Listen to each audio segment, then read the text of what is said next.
mendengarkan sharing dharma dengan judul Jula Malunkia Sutta. Sutta ini ada di Majjhima Nikaya 63. Kebetulan kalau tidak salah minggu lalu atau 2 minggu lalu dia datang ke saya, dia tanya, katanya ada teman-teman tanya dia, apakah agama Buddha itu ada Tuhan atau tidak? Jadi dengan pertanyaan itu kebetulan jodoh saya menemukan sutta ini. Jadi sutta ini sangat relevan, ya. Jula Malunkia Sutta ini adalah salah satu ajaran paling terkenal di dalam Majjhima Nikaya yang mengajarkan kita untuk fokus pada praktik yang menghantarkan kita kepada pembebasan, bukan terperangkap di dalam spekulasi psikologis yang tidak produktif.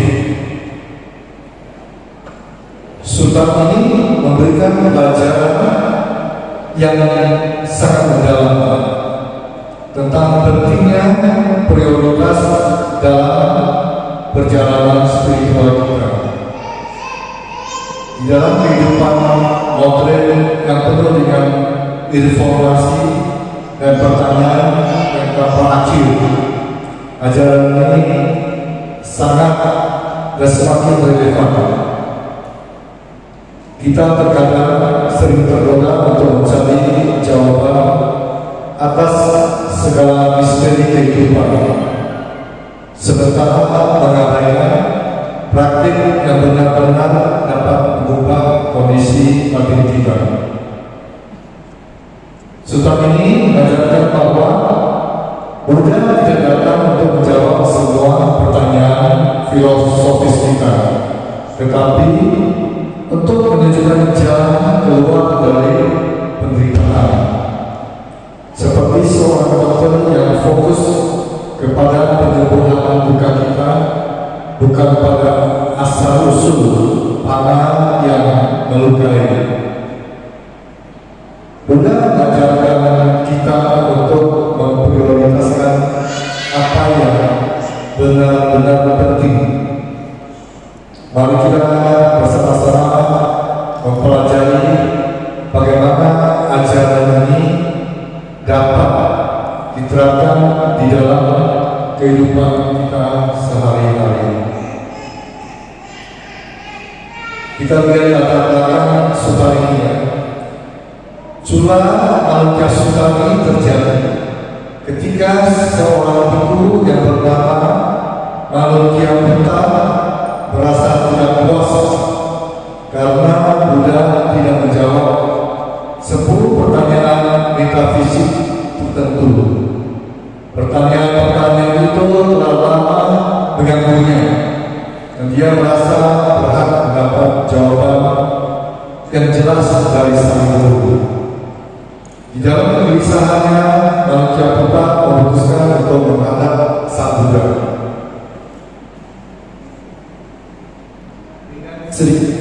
Dengan sedikit desakan dan juga kalau kita bilang itu ancaman. Dia bilang, jika Buddha tidak menjawab pertanyaan-pertanyaan, ia akan meninggalkan kehidupan monastik. Jadi dia mengancam Buddha, kalau Buddha tidak menjawab pertanyaan yang diajukan, dia tidak menjadi biku. Dia mau kembali menjadi seorang rumah tangga. Situasi ini menunjukkan momen pengajaran yang luar biasa, di mana Buddha memberikan salah satu perumpamaan yang paling berkesan di dalam seluruh kanon Pali. Kisah ini mengingatkan kita bahwa bahkan seorang praktisi spiritual yang sungguh-sungguh dapat terperangkap di dalam jebakan intelektual yang mengalami kemajuan sejati mereka.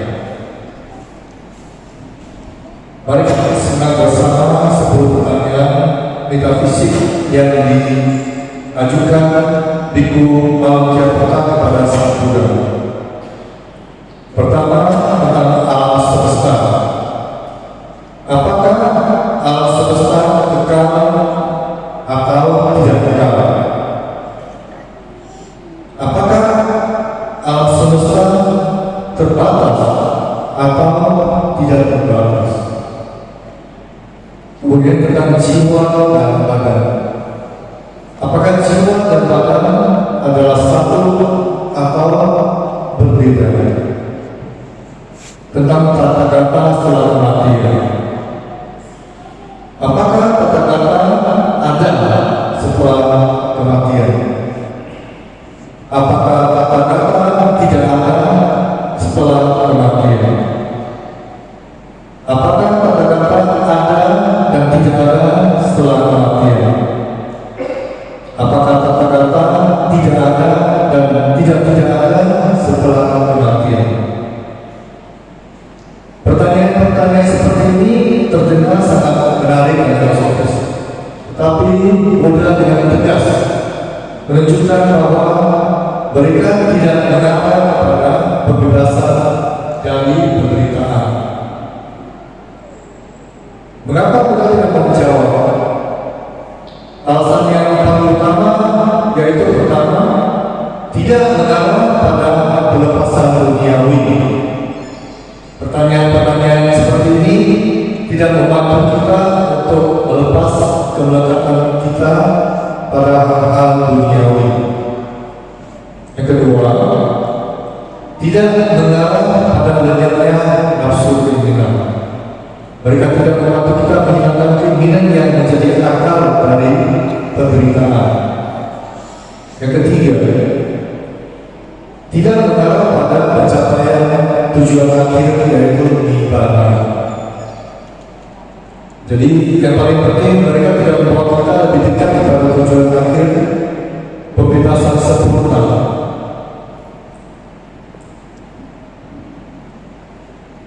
Memberikan perumpamaan panah beracun. Buddha memberikan perumpamaan yang sangat kuat untuk menjelaskan mengapa pertanyaan-pertanyaan metafisik ini tidak produktif dan penting. Beliau menggambarkan seorang pria yang terkena panah beracun. Ketika kerabat dan teman-teman membawa seorang dokter untuk merawatnya, bayangkan jika pria itu berkata, "Saya tidak akan membiarkan dokter untuk mencabut panah ini sampai saya tahu siapa yang memanah saya." Dari kasta apa dia? Tinggi atau pendek? Berkulit gelap atau terang? Dari desa mana dia berasal? Kemudian bayangkan kalau dia terus bertanya, "Saya ingin tahu apakah busur ini digunakan, apakah busur panjang atau busur silam? Apakah tahun ini terbuat dari rami atau bambu? Apakah bulu panah dari elang atau bulu kasar?"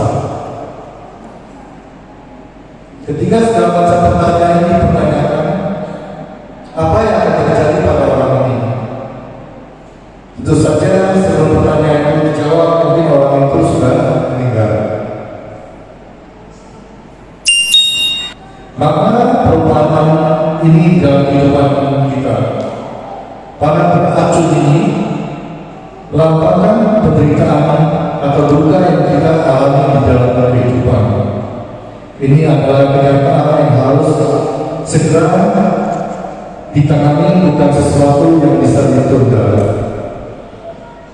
Dokter itu sama dengan sang Buddha. Dokter yang terampil merupakan Buddha yang memiliki kemampuan tepat untuk penderitaan kita.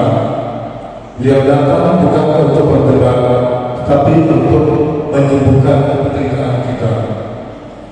Pengobatan ini ibarat dengan dhamma.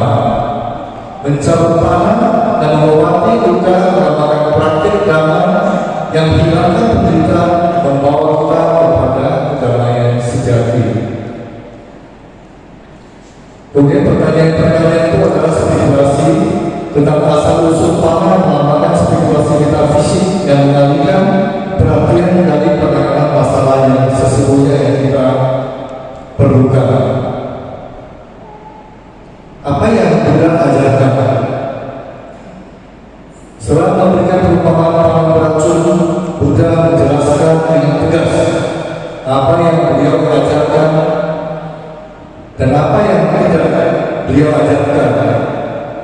Jelasan ini sangat penting untuk memahami fokus tentang inti dari ajaran Buddha. Yang Buddha ajarkan ini adalah penderitaan atau duka. Ini adalah asal mula penderitaan samudaya. Ini adalah lenyapnya penderitaan niroda. Ini adalah jalan menuju lenyapnya penderitaan maga. Mengapa ini diajarkan? Karena ini bermanfaat mendasar bagi kehidupan suci yang mengarah kepada kekecewaan pada dunia, pelepasan kemenetapan, lenyapnya nafsu, pencapaian kedamaian, pengetahuan langsung, pencerahan sempurna, dan mencapai nibbana.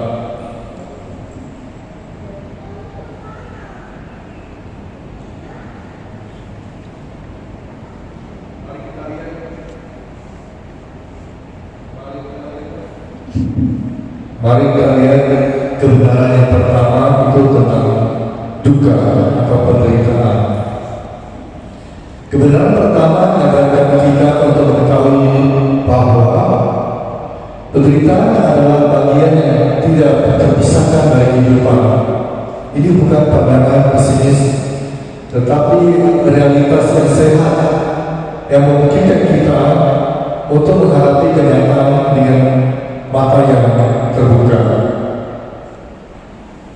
Bukan mengajarkan bahwa kehidupan hanya penderitaan, tetapi ada unsur ketidakpuasan yang fundamental atau duka di dalam semua pengalaman yang berkondisi. Bahkan kebahagiaan yang kita rasakan pun bersifat sementara dan tidak dapat memberikan kepuasan sejati secara berkelanjutan. Penderitaan ini adalah nyata, seperti kelahiran, usia tua, sakit, kematian. Ini adalah bentuk penderitaan yang jelas tidak bisa dihindari oleh siapapun. Dan penderitaan ini mohon kesenangan juga bisa berubah menjadi penderitaan. Ketika kebahagiaan kita berakhir, kesenangan kita berakhir, maka itu akan berubah menjadi penderitaan.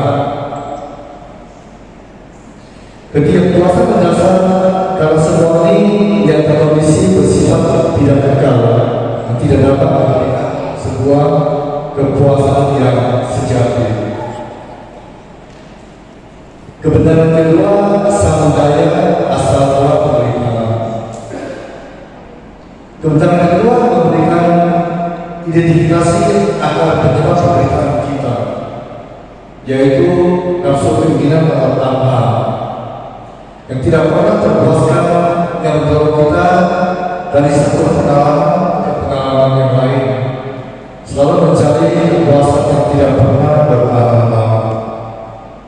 Tetapi di dalam kehidupan kita sehari-hari, kita selalu terjebak oleh sesuatu.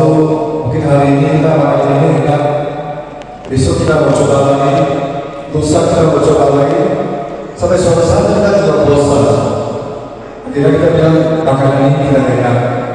Padahal pada saat pertama kali makanan ini dimasakkan oleh sang istri atau oleh tukang masak di rumah kita merasa bahwa makanan ini sangat luar biasa, wangi dan enak sekali. Tapi setelah beberapa kali kita coba-coba, akhirnya kita merasa jenuh dan bosan. Kita mulai mengeluh bahwa ini tidak enak.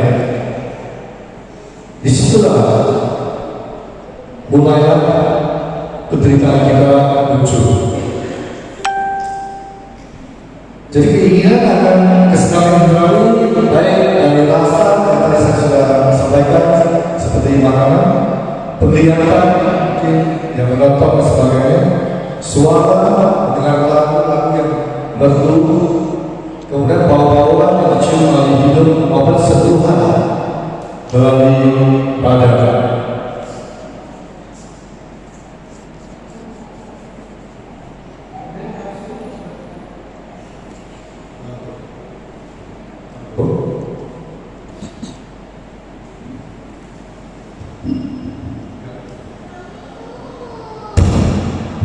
Loh, yang tadi saya sampaikan itu adalah nafsu indrawi. Kemudian ada lagi satu jenis nafsu, yaitu nafsu keinginan untuk selalu ada, menjadi sesuatu, menjadi identitas tertentu. Itu juga merupakan bagian dari nafsu keinginan. Kemudian ada satu lagi yang terakhir, nafsu keinginan untuk tidak menjadi, keinginan untuk tidak ada, untuk hindari pengalaman yang tidak menyenangkan. Ya, jadi 3 macam keinginan itu menciptakan siklus kelahiran yang terus-menerus tanpa berhenti.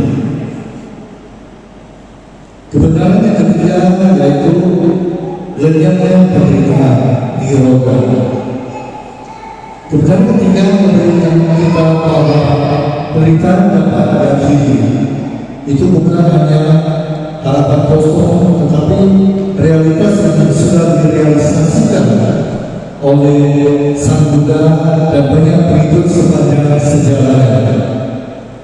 Lenyapnya penderitaan terjadi melalui lenyapnya sepenuhnya nafsu, kebencian, dan kebodohan, akar-akar dari penderitaan.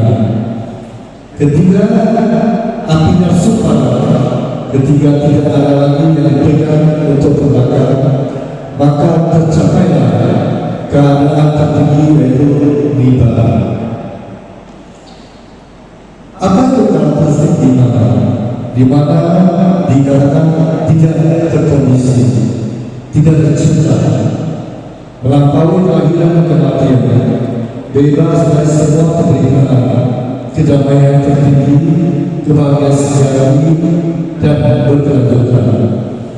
Di mana bukan konsep abstrak atau tempat di masa depan yang jauh.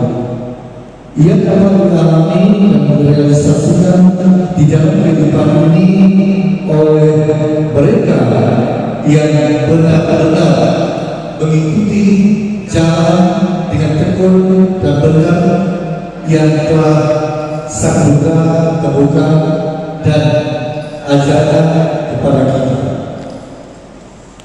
yaitu di kebenaran yang keempat, jalan menuju lenyapnya penderitaan. Kebenaran keempat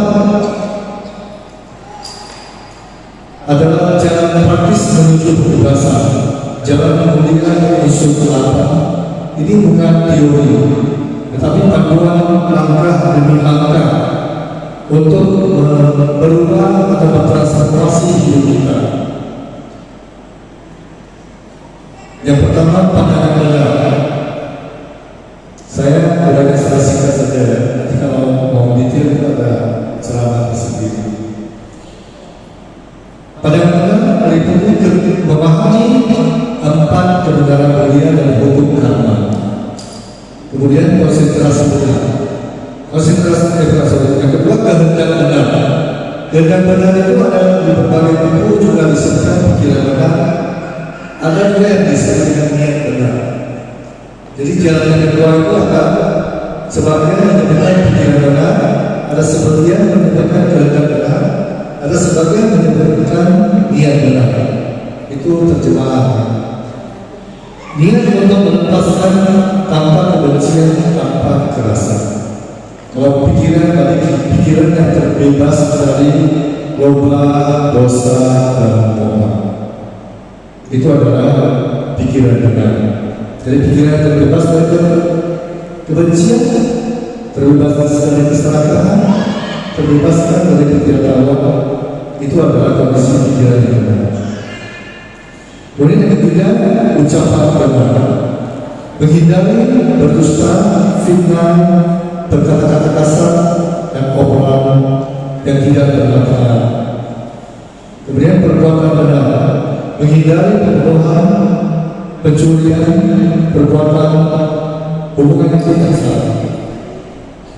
Kemudian berikutnya yang keempat, penghidupan benar, mencari nafkah kehidupan dengan cara yang etis dan tidak merugikan pihak lain. Yang kelima, usaha benar, Mencegah dan menegakkan hal-hal yang buruk dan mengamalkan hal-hal yang baik. Ini adalah empat, saya sudah singkat saja. Yang keenam adalah perhatian benar, kesadaran penuh terhadap tubuh ini, terhadap perasaan, terhadap pikiran, terhadap fenomena. Yang ketujuh ini, yang keenam ini perhatian benar itu adalah di Sati Patana Sutta. Di dalam Sati Patana Sutta itu menguraikan secara jelas bahwa ini satu-satunya jalan untuk mencapai pembebasan dengan secara konsisten dan serius, memberikan kesadaran penuh terhadap perhatian terhadap tubuh, terhadap perasaan, terhadap pikiran, dan terhadap fenomena atau objek-objek pikiran. Nanti bagian-bagian boleh mencari di Majjhima Nikaya Sati Patana Sutta. Kemudian yang ketujuh, konsentrasi benar, mengembangkan ketenangan pikiran melalui meditasi. Yang kedelapan terakhir, memahami kebenaran mulia dan hukum kata yang tadi pernah benar itu.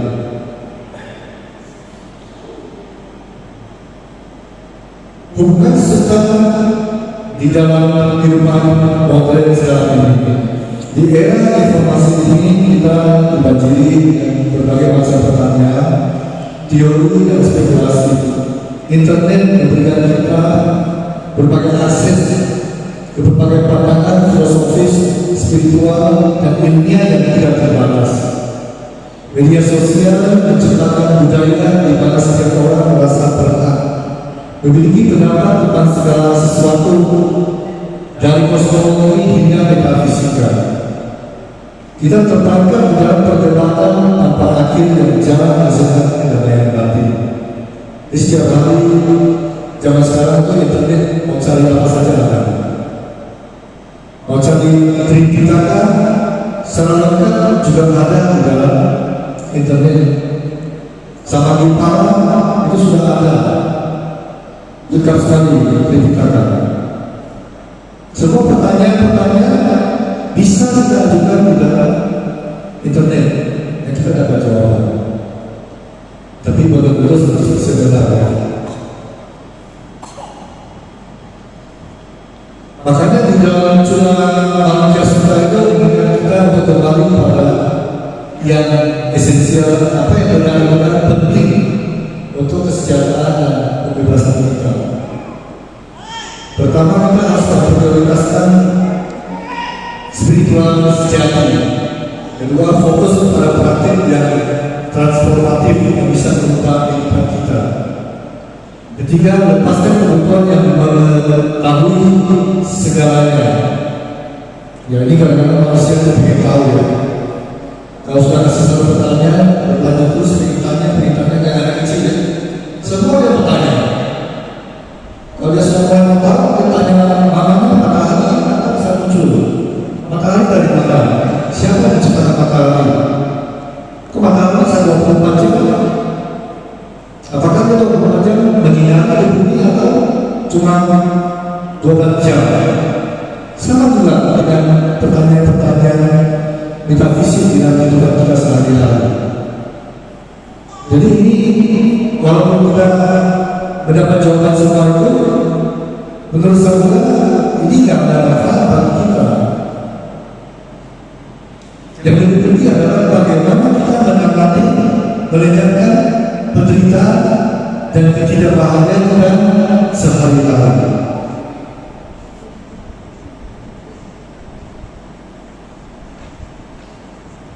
Saya percaya ini sudah saya kasih ada beberapa contoh yang sangat penting. Pertama, seperti contoh pertama itu perdebatan kepada Tuhan yang itu teman-temannya sampaikan itu. Seorang umat Buddha kita sering ditanya apakah Buddha percaya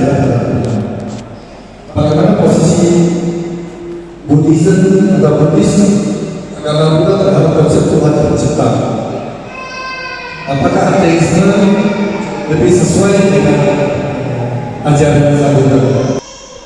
Kalau pendekatan sesuai dengan sutra, Buddha tidak mengajarkan untuk keberadaan atau ketiadaan Tuhan pencipta, karena ini bukan pertanyaan yang mengarah kepada kebebasan. Yang penting adalah apakah masih ada menderita karena keserakahan, kebencian, dan kebodohan? Apakah saya mempraktikkan sila, samadhi, dan panya? Apakah pemahaman saya tentang dhamma menghasilkan kedamaian bagi saya? Pendapat tentang teologis tidak akan menghilangkan kemarahan kita, tetapi praktik meditasi dan pengembangan cinta kasih akan bermanfaat untuk mengurangi penderitaan kita.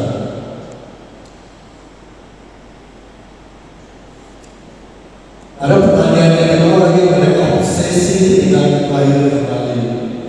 Ada juga tentang alam semesta, tentang Big Bang. Apakah alam semesta ini hanya terdiri dari satu matahari, atau apakah alam semesta ini ada matahari yang kedua?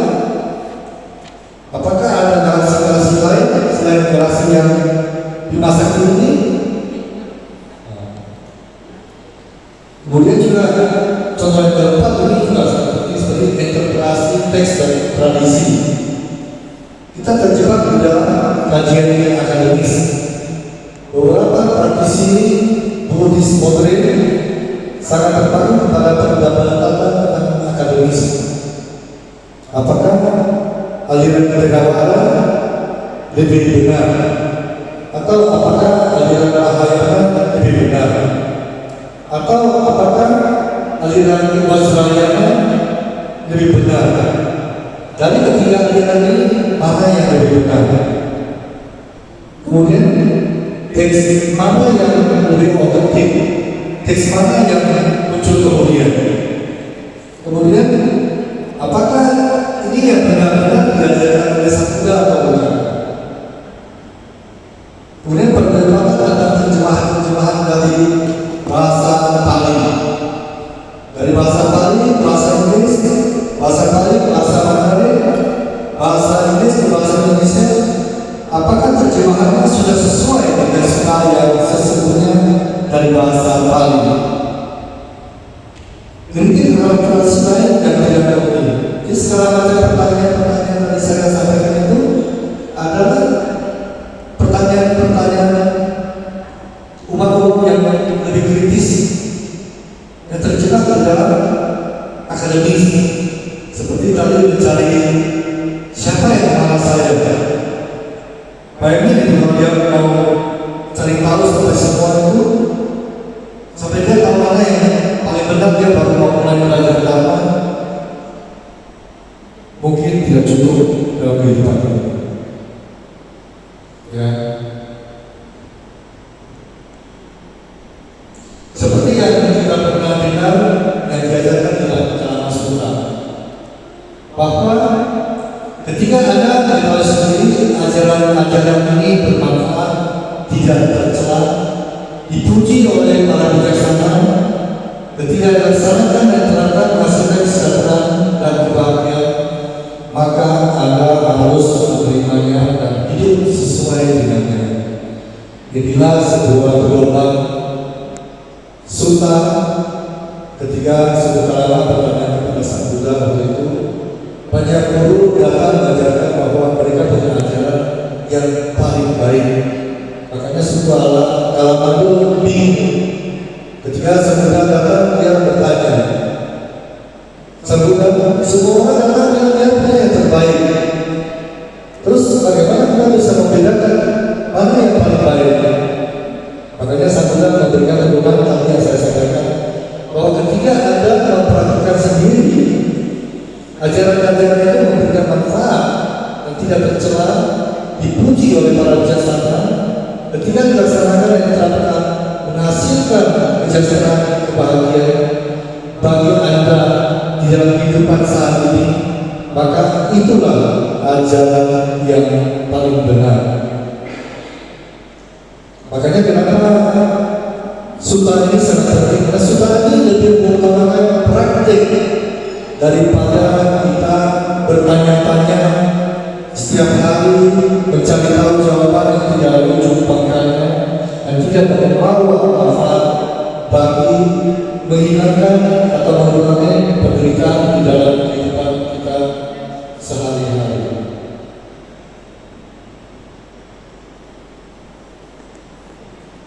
Kemudian ini ada satu contoh yang berikut berhubungan dengan pasangan. Ini penting ya, kita simak sedikit. Ini ada contoh kasus, misalnya kita berikan nama ya si Budi dengan istrinya ini sering bertengkar. Setiap kali mereka bertengkar, mereka saling menyalahkan situasi semakin buruk. Budi mulai belajar agama Buddha dan berpikir ini bisa membantu kehidupan rumah tangga mereka. Ini ada dua pendekatan, yang satu pendekatan yang sangat bagus, yang satu pendekatan yang kurang bagus. Pendekatan yang tidak bagus itu Budi menghabiskan seluruh waktunya untuk mencari tahu apakah istrinya ini adalah karma buruk dari kehidupan lampau. Karena dia sudah mempelajari agama Buddha ya, sudah sedikit dalam pengetahuan tentang karma. Dia mulai bertanya-tanya, di istri ini tiap hari bertengkar dengan saya, apakah ini saya lakukan sama dia karena masa lalu? Itu. Yang kedua, berdebat dengan dirinya sendiri, apakah perceraian diperbolehkan dalam agama Buddha? Kemudian membaca konsep tentang sunyata dan mencoba menjelaskan kepada istrinya. Jadi ketika istrinya sama dia bertengkar, dia mencoba menjelaskan tentang konsep kesunyataan kepada dia. Wah, ini luar biasa kan? Kemudian yang berikutnya itu, dia bertanya-tanya apakah dia akan bertemu istrinya lagi di kehidupan berikutnya. Inilah pertanyaan-pertanyaan yang tidak menyelesaikan masalah pertengkaran hubungan suami istri mereka. Jadi menurut ajaran pendekatan yang lebih bagus yang bisa benar-benar untuk membantu Budi dalam memperbaiki hubungan rumah tangga mereka, yang pertama adalah Budi itu harus benar-benar bisa melatih mendengar dengan penuh perhatian tanpa langsung memberikan jawaban yang defensif, ya, atau membela diri. Kalau istri lagi marah, ya dengar aja, apa sabar, jangan istri harus marah kata, suami sudah tak sabar, udah kita panas balik, ya loh. Akhirnya sama-sama tidak sabar, nanti istri mulai lempar barang, suami juga lempar barang. Akhirnya satu rumah jadi berantakan. Kemudian berikut lagi, itu kita mulai belajar mengamati kemarahan kita. Jadi ketika marah itu muncul, kita mulai bisa belajar bersabar mengamati amarah kita. Jadi tadi yang pertama itu mendengar dengan sabar dan perhatian. Yang kedua, kita mulai mengamati kenapa saya bisa marah. Dia kita memperhatikan amarah kita. Amarah itu nanti pelan-pelan dia akan emosinya akan turun. Itu yang lebih membawa manfaat untuk memperbaiki hubungan suami istri. Kemudian yang ketiga, mempraktikkan ucapan benar. Jadi kalau ketika istri marah kepada suami atau suami marah kepada istri, nah kita jangan balas balik dengan kata-kata kasar. Ya loh, jangan bilang, kalau saya tahu itu dulu saya tidak mau nikah kamu, ya kan? Kalau saya tahu begitu, saya ceraikan kamu. Itu kata-kata saya yang terlalu enak ya. Itu namanya memicu. Itu nggak boleh. Jadi apa yang diajarkan dari sila Salah satu sila itu kan berusaha mengembangkan ucapan benar, tidak kata-kata kasar yang semestinya. Kemudian kita mengembangkan pengertian dan kesabaran. Kita harus mengerti. Kenapa istri saya kalau saya perlu marah-marah? Suami kan tidak tahu ya, suami kan kerja. Dia mengerti istri sepanjang hari itu harus bangun pagi, masak sarapan untuk istri, bikin makanan untuk anak-anak, berbagi anak-anak rewel, minta ini, minta itu. Harus itu belum lagi cuci baju, bersihkan lantai, bersihkan segala macam, siapkan makan, belum lagi lihat tetangga lagi. Akhirnya suami pulang kalau sampai di rumah sudah marah. Tapi kalau kita bisa menambahkan pengertian, bisa tanya, bisa dengan tenang, kita perhatikan tadi yang pertama itu, ya sampai kepada kesabaran, kita mulai pelan-pelan bertanya kepada dia. Terakhir yang paling penting adalah belajar